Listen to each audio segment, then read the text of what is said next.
Welcome to Becoming a Sleep Consultant. I'm your host, Jayne Havens, a certified sleep consultant and founder of both Snooze Fest by Jayne Havens and Center for Pediatric Sleep Management. On this podcast, I'll be discussing the business side of sleep consulting. You'll have an insider's view on launching, growing, and even scaling a sleep consulting business. This is not a podcast about sleep training. This is a podcast about business building and entrepreneurship.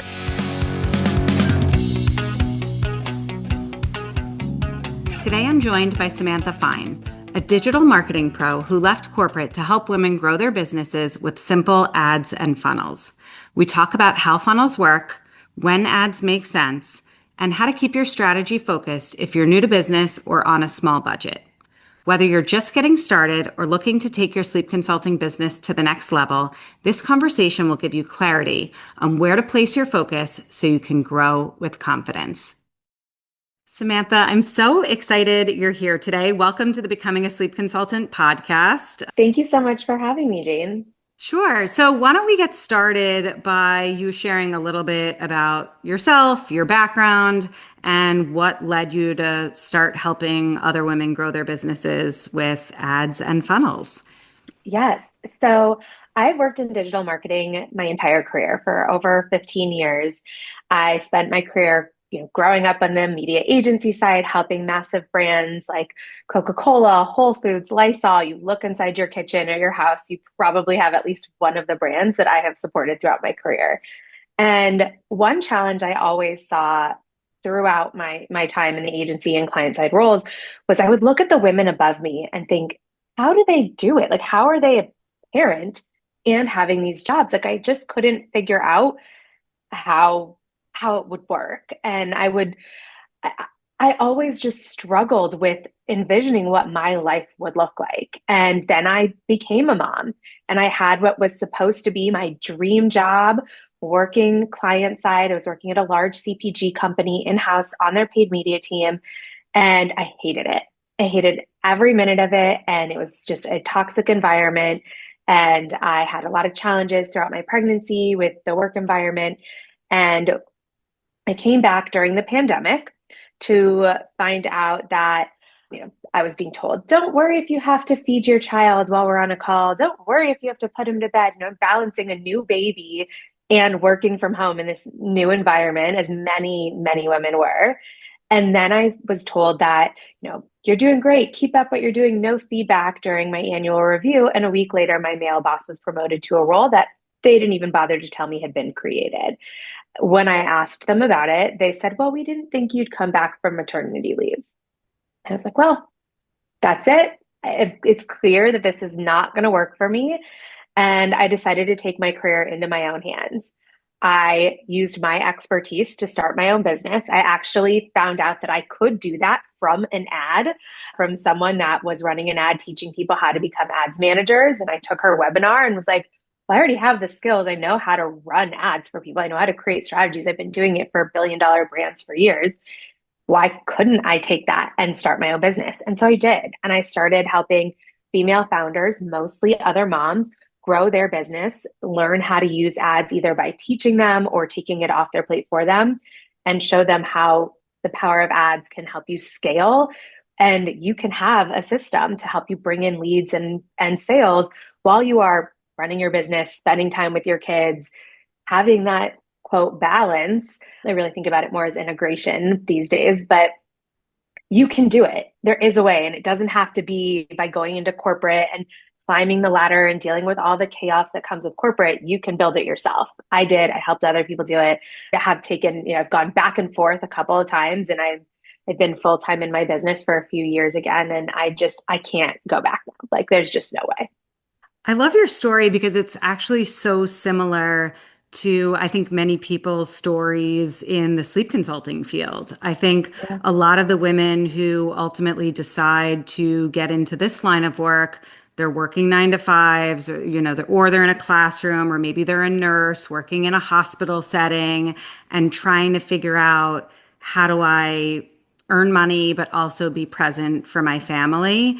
Yeah. And many of their stories are very similar, like whether it was the pandemic that gave them an opportunity to see that like they could do both in some capacity, or maybe their story is a little bit different. But like I think women are really craving that, really craving an opportunity to still provide for their household, but in a way that doesn't remove them from central family life. So I love that you figured that Yeah. out on the ad side. And most of the people who are listening to this podcast, I think, are trying to figure that out from the sleep consulting support side or parent coaching support side. And Yeah. so, your story, I think, aligns very much with the audience of this podcast. Let's get into the ads bit a little bit. That's why I wanted to have you on the show. Tell me sort of like what your bread and butter is, who are your clients that you're supporting, and what does it look like to start running ads for a small business? Yeah, I love this question because with my corporate career, I worked so much with CPG companies, but that's rarely who I work with now in my business. I really love working with online business owners, coaches, course creators, community builders, a lot of people in your orbit. And I have helped them figure out, how do you bring in those leads? I love focusing on, how do you get those people into your world and then convert them into buyers? My framework is called the Buyer Builder Blueprint, so that you can do that. You can learn how to bring those people into your world to convert them into buyers, because that's ultimately what we all need as business owners, right? We need to drive sales and get people to buy from us. And so that's what I focus on, is teaching you not only how to run the ads to do that, but making sure you have the right funnel in place so that you are set up for success. Because at the end of the day, ads are meant to support a well-oiled machine. They are going to pour fuel on the fire that your funnel is already bringing, but they're not going to work if you don't have the right funnel in place, the right offers, the right audience, the right messaging. Yeah. Okay. So you said two things that I want to touch on. One, that ads sort of fuel the machine that you already have. So I Yes. agree with that. A lot of brand new sleep consultants who literally maybe haven't even landed their first client, if they come to me and they're asking me, like, can I run ads? Should I run ads? My advice to them is generally no. You need to have your offer really solidified. You need to understand how to sell your services organically before you start throwing traffic at the business. Do you agree with that? Generally, yes. I mean, can you? Sure, you're just going to spend a lot of money trying to figure it out. And if you don't have your messaging dialed in, especially with a sleep consultant, like, you're probably getting on calls with people to convert them first, right? Like, it's not, as you're probably not sending them to just a sales page. You need to be able to sell to them and make sure you're getting those clients and that you have your talk track down before you start just bringing in a volume of people. Otherwise, it's just going to be chaos. Yeah. So yes, generally I do agree with that. Yeah, I think that that's really important. I think a lot of time when women are trying to grow their own small businesses, they're like trying to figure out how to get to the finish line the fastest, and they're forgetting all of the important steps in the middle. And I'm Yeah. a firm believer that you really have to refine your messaging, learn how to talk about your offer, learn how to connect with your ideal client, or even just figure out who your ideal client is, right? Like Yes. people say to me, so like my ideal client is actually a working parent. My ideal client is somebody who's not anxious about sleep training. And sleep consultants say to me all the time, like, how do you find people that aren't anxious about sleep training that want to hire a sleep consultant? And so like I actually have done that. I work with parents who actually aren't super anxious about the process. They're just type A professionals who are like, they're Ivy League grads. They're sort of like A plus students in every Yeah. area of their life. And they literally want support just to make sure they're doing it right. They literally want to Yeah. like optimize the process. That's why they hire me. And other sleep consultants can't understand, like, how do you connect with those people? And it's like that's what I'm working towards finding. My messaging aligns with their thought process, right? I don't use language in my marketing that says, I sleep train without cry it out. I don't talk about that because I'm not trying to market to somebody who wants to avoid cry it out. Like that's just not what I'm doing. And so Right. it takes time, I think, for brand new coaches and consultants to figure out who they're talking to, what they're going to say, how they articulate their value, and then maybe you can throw money at ads. And so I'm glad you Yeah. agree, but I'm wondering if you use the word funnel. I wanted to stop you there because when I first started working in consulting and then eventually I launched Center for Pediatric Sleep Management, a coach that I was working with or like a business strategist used the word funnel. And I was like, what's a funnel? So tell everybody what is a funnel and how does that get used in your business? Yeah, absolutely. I'm going to explain that. And I want to go back to the messaging after that because that is so important, especially now. There's some recent updates that came out with Meta where your messaging is going to be more important now than ever. But a funnel is essentially how you are bringing people into your world and bringing them down the journey. It's the customer journey, essentially. So a traditional marketing funnel, it looks like an upside down triangle and it's your big awareness people at the top, people who do not know about you at all. They don't know, they may not even know about your offer. Then there's the people who are considering you, they're aware of you, they're aware of their problem, they're aware of that they might know what a solution is. They might know they have a problem, their child isn't sleeping. They might know there are people who do sleep consulting, but they don't know anything about it. And then there's the people who are thinking about you. They might know that you do it, they just don't know what it looks like. And then you've got your customers. And that the pieces of the funnel have their awareness, consideration, like converters. That has not changed, but the breakdown of it, I feel like, has evolved over the years from especially now with how much there's online, how many different people there are online, and how many different types of sales funnels, which is a complement to the traditional marketing funnel.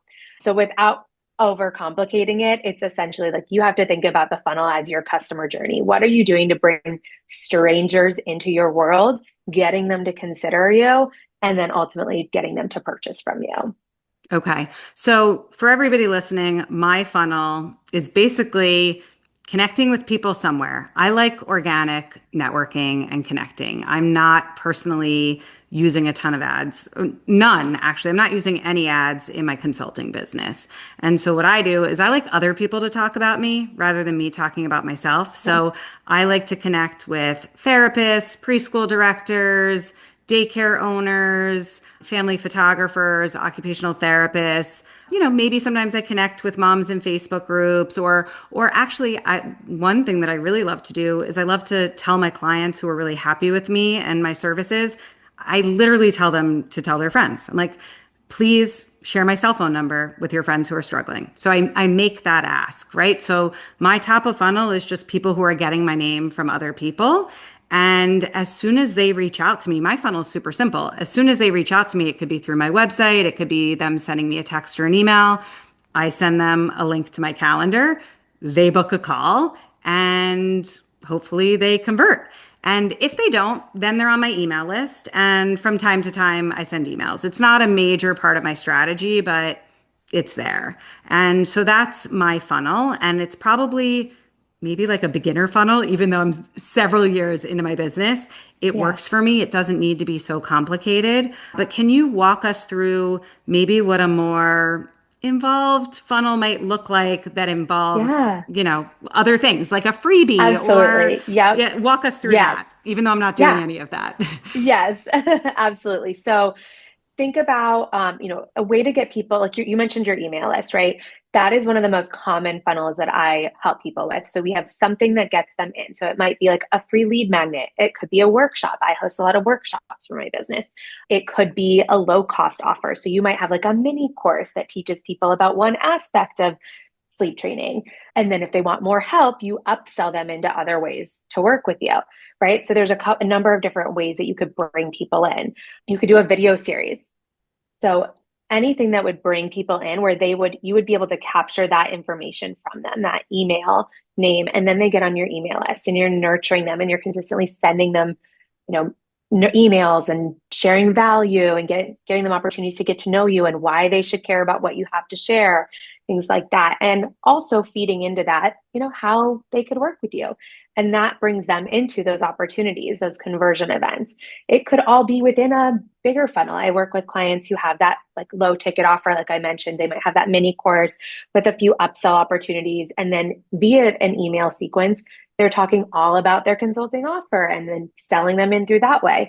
So there are so many different ways that you can craft a funnel based on the offers that you currently have, the way you like to connect with people and communicate with people, and then, what assets you already have available. It's not always about reinventing the wheel, but having that funnel nailed down is so important. And it's something that I do with clients, especially before, if they come to me and they don't have a funnel nailed down, I always tell them, let's do a funnel strategy session first. Like, we are not running ads before you know what this looks like, because you could spend a lot of money trying to figure out if the funnel you're putting in place even works. And so going back to our Yeah. conversation at the beginning of this, like, you need to have it tested. You need to see that it's working before you start pouring money into it. Yeah, I really want brand new sleep consultants to hear this loud and clear that, running ads, spending money before you have systems in place. And the systems can be super simple.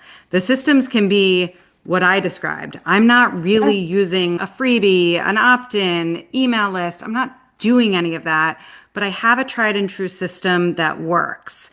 And so I think it's really important, and I feel like I'm hearing you validate my thoughts that until you have a proven system for bringing in leads and converting them, it's not really the right time to throw money at ads. Correct. And even with your system, like, you post on social, like, you could be running something, to amplify that and reach more people and reach more of your target audience specifically. Going back to the messaging piece of it, like, if you're using that right language in your posts and you're attracting them, you can amplify that by targeting moms with kids of certain ages, and then have your copy, your messaging in the content be what really speaks to who within that group you want to attract. Get them to view those videos, and then do a follow-up campaign that's dedicated to booking a consult. So there are so many, it doesn't have to be a complicated funnel. There's so Yeah. many different ways that you can use ads and have the right funnel to support it. One thing that I do to test my copy, to test the stuff that I'm putting out into the universe, is I have a Facebook group for people who are interested in becoming a sleep consultant. It's literally called Becoming a Sleep Consultant. And inside of that Facebook group, I'll just post, meaningful stuff. I share stories about work-life balance. I share about client wins. I share about sort of the trials and tribulations of growing a sleep consulting business. And I always sort of post there first. And if it does well, and by does well, I mean it gets engagement, people comment, it resonates with them, it starts conversation, then I'll say, okay, this really resonated with people, but Facebook is only showing my content to what, like 10 or 20% of the people in my group. Literally the other, Yeah. 80 to 90% of people in the community don't even see it. But Yeah. most of those people are also on my email list. So if I see that content is resonating with people, I'll repurpose it and I'll blast it out via email. And Love that.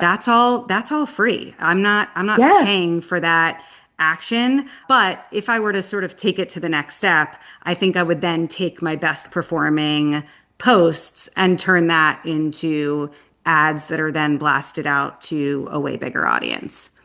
Yeah, absolutely. You could even use ads to grow that community, your free Facebook group. That is a freebie in a sense. But yes, that's exactly a great way to test that messaging. What would you say is the moment in somebody's small business where it makes sense to convert their strategy from being 100% organic to shifting some of the energy towards paid ads? Oh, I get this question all the time. And I wish there was like a magic pill to say, like, oh, now it's time. But there isn't, unfortunately. What I usually say though is, first and foremost, you do have to have it validated. Like, have gotten some sales organically, know that what you're doing is working. And then think about where you're spending your time and where you want to free time up. So one of the great things about ads, not only does it help you get your message into the right people, whereas organically, like, you don't have control. So you rely, like, not only so much on your messaging, but it's still very much up to the algorithms to show it to the right people. So if you're struggling to get that volume in front of the right people, that's a time to start considering ads. Ads can run that funnel in the background for you. They support that. So if you need to free up time and you're spending a lot of time trying to get those leads, trying to convert those people, like you can set up a funnel and an ad system that can take a lot of that off your plate so that you can focus your time on your clients, with your family, on the things that you need to spend your time on. And that's one of the things that I love helping people with, because it is it is such a time suck for so many people to be manually going after, people and seeing, okay, who engaged with me? Okay, now I'm going to go message them and I'm going to go do this. And it all depends on the strategy you're using. But that's one of the things that I recommend thinking about is, are you struggling to reach the right people? You can target, but your message is resonating with the people that you are reaching. You can scale that. Have you capped out on time? Are you struggling with time? Like, do you need to have a system that takes some of that off your plate? Ads can do that. And then, do you have the funds? Like, at the end of the day, it does cost money. And while you can have a really solid strategy and not have to spend $1 million, I've worked with clients that spend $15 to $20 a day on lead generation and then let their emails do the selling part of it. Like, you don't have to have a massive budget. You can, but you do need to be willing to spend the money. Yeah. So let's talk about the mindset required. I think we Oh should, boy. right? Like, should we get into Yes, mindset a little let's bit? do it. Yes. Especially because you work with a lot of female founders. What Hmm. mindset shifts do you see necessary for women to confidently set themselves up for true business growth? Yes. I love this. Okay, so spending money is really hard. And I think sometimes as women too, like it's so much easier for us to spend money on like our families than it is to spend it on ourselves or even our business. And when it comes to running ads, it takes time. It takes time to get things working. Like I always tell clients, think about month one as your testing ground. Month two is about optimizing. Month three is where we start to scale. So set your budget, figure out what are you committing to spending, and be okay letting go of that money, even if you don't get anything in return. Obviously, the goal is to get a return, but be okay with that. You have to have that mindset, because if you go in afraid every time you're gonna, spend $15 a day or whatever it is, you're going to be playing with things. And every time you touch something, you reset the learning phase. And you have to be ready to just like set it live and hands off. That's not to say like you're never going to touch anything, but like one of the rules that I follow and tell my clients to follow is when you set your campaign live, day one, you're just checking to make sure that your things are running. Day three, same thing. Are there any red flags? Day five, is there anything standing out? I'm not touching anything, but is there anything standing out that I might want to check in on? Day seven, that's when we could maybe start to move things around if we're not getting the numbers we want to see. So you have to go in with that mindset that you are going to be okay letting go. That is the number one thing I say to people. Be okay. Like, this is a test. You don't know what's working. You don't know what's going to work until you start trying. You have to be okay with testing. You have to be okay with, I'm going to spend this money and let go, and we're going to see what happens. And it's really, really hard, especially for newer business owners, to do that. And you have to be ready. Yeah. I see this a lot in women who are just interested in getting into the field. Like, Yeah. there is a cost associated with getting trained to do this work. Mm-hmm. Now, Oh, I yeah. am a firm believer that the beautiful thing about that is that like it's actually totally within your control as far as, are you going to grow a successful business or are you not? If things aren't going well, you have the power to continue your education, make changes, start to communicate more effectively. It's in your hands. You get to decide, Yes. right? So, like when people say to me, I so badly want to jump in, I want to do this work, but it makes me really nervous to invest in your course or I'm scared to spend the money. I mean, for me, I'm not one that has these fears. So, and I actually never did. I've always seen a return on investment in everything that I do in business. Even if it's not a financial return, it's always a learning lesson. So, 100%. like I've hired support people to help me in my business who were not great support people. And yes, I spent money and it didn't work out great, but I learned amazing lessons in the process. So I don't view that as a loss. I view it as I learned something and now I can move forward. And I think that same mindset can be applied to spending money on ads. Like the money that you spend in the beginning is not a loss. Like you might not be getting a financial return on investment right away, but the money that you're spending is not a loss because what if you learn during running ads that the breakdown is actually not with the people that it's bringing in, but the breakdown is with your messaging in your webinar or your messaging in your emails. That's valuable information, right? 100%. And 100%. I had a client where the first 3 months together, we didn't get any return on investment. It was our ads, we were getting solid leads, like really amazing amounts of leads, super low cost per leads. And then after about 3 months, we started to see them upgrade into her bigger programs. And we realized that this particular audience, they were slightly older, they needed more time. So she thought we could turn them from stranger to buyer within that 30-day time period. They really needed 40 to 60 days. That was a massive learning. And it helped us figure out, okay, how do we optimize the funnel to make sure that we are creating that space? And how do we adjust our mindset and our budget and all of these things to accommodate that? Learning is such an important part of not just ads, but running a business at all and in general. yeah. It's crucial.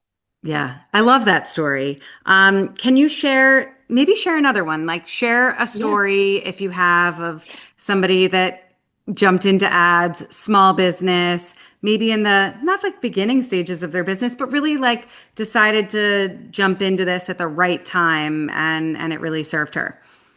Yeah. So I worked with a client, she's a course creator, and she had a really strong service-based offering, one-on-one offering, and she was ready to start scaling it into a course. And so she was taking that same framework that worked for her one-on-one services, same messaging, and transitioning it into a done with you course. And so in a way, it was a newer offer, but the messaging she'd already nailed in with her one-on-one clients, the audience, she knew who she was trying to reach. And she launched it with really zero expectation. She was like, I know that I don't have a massive audience because she'd been focusing on her services, not on growing her organic audience or her email list. And she wanted to get it out to more people. So she invested in ads, and she came in knowing she was going to be testing something new-ish and spending money to do it. Because she already had her messaging nailed in, we knew who to target.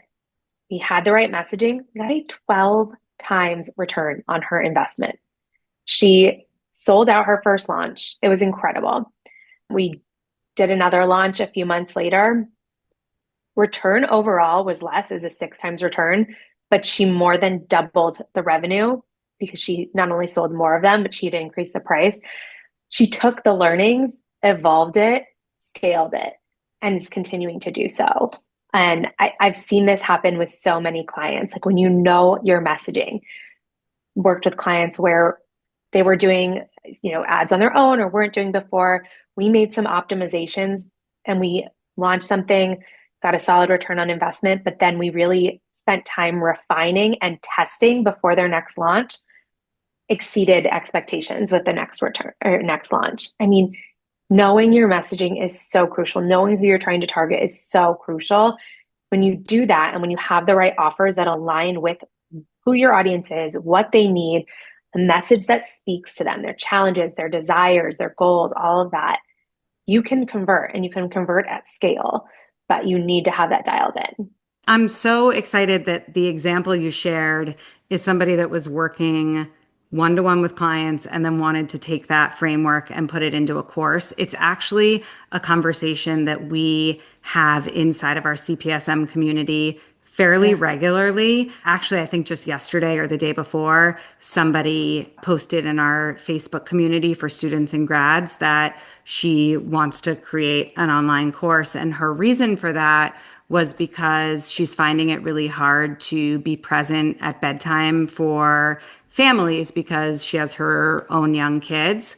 But the truth of the matter is, she's really in the very beginning stages of her business. Like she's only supported, I think, one or two families, maybe a couple of more, but she's in the very sort of infant stages of her business. Mm, My advice to her was that really you have to have a proven track record yes. before you go and try and sell a course, because I'm a firm believer that, there's a lot of information out there on the internet, especially Yes. about sleep training and parent coaching. Like there's so many free resources. And so Yeah. I actually think in our situation, the one-to-one support is really what's like way easier to convert, because I'm not competing like in my business. I'm literally competing with nothing because I'm Yeah. me. You can't even really compare. I mean, I guess you can compare me to another sleep consultant, but at the end of the day, someone's getting on a call with me and either connecting with me or not connecting with me. That's the Yeah. choice, right? And Oh, so yeah. and so I am not in competition with like taking care of babies and like, Dr. Becky's Instagram or whatever. I'm not up against any of that, because Yeah. what I'm presenting is I'm going to help you personally, right? Yes. And when you Yeah. take away the personal hand-holding, accountability and support, then you're really just more information that's everywhere and anywhere on the internet. And that's not to say that you can't sell it. I've seen people do it, but it's because their personality, their verbiage, their coaching style is already so well developed that it's able to shine through in a way that wouldn't be possible, I think, if you're just getting started. Yeah, I'll share a brief story. So when I started my first business, I thought I wanted to do a course. I didn't think I actually wanted to serve people one-on-one. And I got my first handful of clients. And meanwhile, I was trying to figure out how to build this course. And I got so burnt out. And I found myself in this situation where, okay, I needed more clients because this course was not connecting. Like I didn't have the audience. You have to have an audience built up to sell a course. You don't have a list of buyers. If you don't have an audience of buyers ready, there's nobody to buy the course. And my coach at the time kept saying, like, focus on the services. Like you could do the course later, focus on the services if that's where you need the income right now. And I wasn't listening. And then all of a sudden found myself, I need clients. This course is not connecting. And oh, we're moving. Oh, I'm pregnant. I can't do all of this. I had to go back to corporate. I had to make the difficult decision to go back to corporate. And then during maternity leave, I was like, okay, I'm going to rebuild this business. And that time I was like, I am not. I thought about focusing on a course. I had a mini course ready to go. Spent about a year while I was still in corporate trying to do it. Did not land. Like you services, like nail down your services, get that into a well-oiled machine. Then when you have the bandwidth and the reserve and all that, then you could start to test if it makes sense. Doing a course makes sense for some. It's not going to make sense for all, but you have to have the messaging really, really nailed in for a course. You have to have the audience already ready to go. Without it, it's just going to be an uphill battle. And trust me, I have been there. It's it's a lot. If someone is listening to this and is sort of hesitating on either starting a business or taking their existing business more seriously, what would you want them to hear from you? Oh, I love this question. I think I just wrote an email about this too. Okay, so here's the thing. When I first was launching my business again, my father-in-law said to me, well, running a business is hard. Well, so is working a 9 to 5 job. And they're different hards. Working a 9 to 5, you have no control over your time, the work you're doing, whether or not you have the flexibility you need. Having your own business, you get to control what you have a lot more control. You can control who you work with, when you work, how you work. You have that ability to say, no, I'm not taking this on, or okay, I'm in a season where I can take on more so that during the summer when everybody's home, I can be more flexible or whatever it is. Choose your hard, especially after this latest round. Like my oldest is in kindergarten and I shut down at 3 o'clock and I pick him up from school every day and I take him to his appointments and to his practices. And I can't imagine how I would manage all of that if I was working a traditional 9 to 5 job. Choose your hard. I wouldn't trade this hard for anything. I totally agree. I also think that, when you're working for somebody else, you're at their mercy, right? Like Exactly. you're 100% at their mercy. They could lay you off at any time. They could Hmm. reduce your hours. They could tell you, "Oh, you were working remote for the past 3 years. Now you have to come into the office full time," right? A lot of people are Yep. hearing that. A lot of Yeah. people are hearing that. And when you work for yourself, you don't have to deal with any of that. None of it. No, even raises. Like my husband just went through something where he just started a new job, but at his old company, he asked them for a raise to meet the salary he had originally asked for. I had the same situation, and it was like not like we weren't asking for massive amounts. Like, can I get please? Can you give me the $2,000 to get me to my goal? He was denied it. I was denied it. If I want $2,000 more, I'm just going to take on another client for one of my services. Like, you figure it out. Like, you have that control. You don't need to rely on somebody else saying whether or not you can have the extra money or not. Like, you get to choose. 100%. 100%. I feel it's a more I feel it's a safer bet. It sounds I agree. counterintuitive. I feel like it's a safer bet because it's within your control rather than somebody else's. I personally like to be in control of my own time, my own schedule, my own caseload, my own finances. I want to Yeah. be in control of all of that. And it Hmm. doesn't mean that it's not hard. It is. I still have months in my business that are so busy I can't even catch my breath, and then other months where I feel like, is anybody alive? What's going on? Right? Like there are ebbs and Yeah. flows, and 100%. that I think can weigh on people emotionally. But I would take it any day because I get to, when things are slow, I get time to sort of rebuild my systems. And it's like, Yes. okay, like I actually have time this week. Maybe I should schedule a Zoom with a preschool community and teach them all about toddler and preschooler bedtime routines and how to sort of eliminate the shenanigans. And I have time for that because I'm supporting fewer families. And then that allows me to sort of have more clients coming in the next month, right? So I don't know. I Exactly. would I would take it any day, but I understand for some it feels scary and hard. I love that. Choose your hard. It's hard either way. It's So hard so either choose way. your way. Yeah. Yeah. If somebody's listening and wants to learn more from you, tell us how they can find. Do you have a funnel? Tell us I how can do. we enter your funnel? Tell us how we can learn more about you and your Yes. business and potentially working with you. Yeah. So best place to connect with me, either on Instagram or my website. I do have a funnel. I have a free training called the Successful Ad System that you could go through. It just focuses on how to have success with ads. So I'll make sure that you have the link to that and put it in the show notes and reach out. I would love to connect. And it's Samantha Fine Digital on Instagram and the website. Perfect. Samantha, it was so great chatting with you. I'm so So glad we great chatting with connected. you. And I think this is going to be a really valuable audio training for our community. I love it. Love it. Thank you so much for having me. Thank you so much for listening to this episode of the Becoming a Sleep Consultant podcast. If you enjoyed today's episode, it would mean so much to me if you would rate, review, and subscribe. When you rate, review, and subscribe, this helps the podcast reach a greater audience. I am so grateful for your support.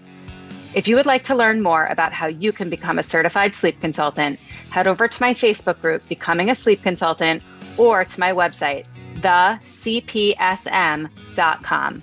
Thanks so much, and I hope you will tune in for the next episode.